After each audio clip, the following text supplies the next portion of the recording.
आवर्ती ही हरम गोपा गोपानाम प्रजासिनम।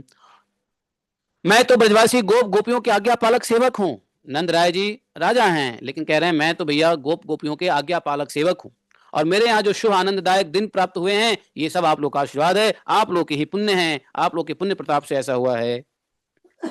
नारद जी कहते हैं राजन, किसको? बहुलाश्व जी को कहते हैं, राजन नंद राय जी के यहाँ पुत्र होने का अद्भुत समाचार सुनकर गोपियों के खुशी की सीमा न रही, और उनके हृदय उनके तन मन आनंद से परिपूर्ण हो गया।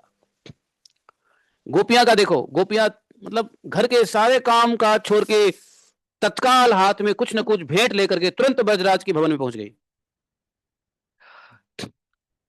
है। जो ब्रज की गोपियां थी, ब्रज की गोपियां सारा काम वाम छोड़ के भागी कहां? वहां लगा लो इसका, वो सिस्टम सेटिंग मालूम है? इसको दो, इसको दो, हाँ ये उसमें लगा लो पहले। तो वो जो है सब भागी, कुछ ना कुछ हाथ में क्या लेके? भेंट लेकर के, गिफ्ट लेकर के, सब तुरंत ब्रजराज के भवन में पहुंच गई। आया अपने घर से नंद मंदिर तक, जब तक अपने घर से नंद मंदिर तक जब तक पहुंच नहीं गए, अरे बड़ी उतावली होती हुई साथ में आती जाती सभी गोपियां रास्ते की भूमि पर मोती लुटाती चलती थी। इतने प्रसन्न हो गई, इतने खुश हो गई सबके सब कि रास्ते में मोती लुटाते हुए चल रही थी। और बताओ, बच्चा हुआ नंद बाबा के यहाँ मोती लुटा रहे हैं ब्रजवासी हैं?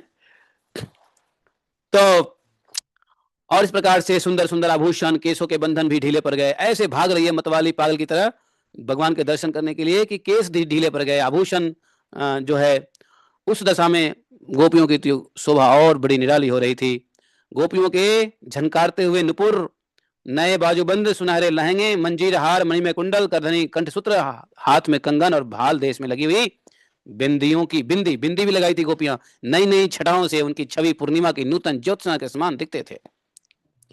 नारद जी बोले राजा, वे सब के सब राई, नौन, हल्दी के विशेष चूर्ण, गेहूं के आटे, पीली सरसों, जौ आदि हाथों में लेकर बड़े लाड़ से लाल के मुख पर उतारती हुई उसे आशीर्वाद देती थी।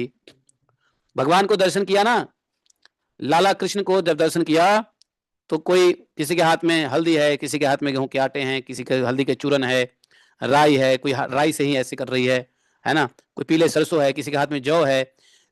ये सब क्या जानते हो, पुराने जमाने में ऐसा होता था, हमारे जमाने में भी ऐसा होता था, हमने देखा है तो हमारे जमाने में होता था।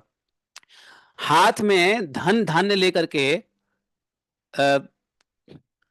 आशीष दिया जाता था।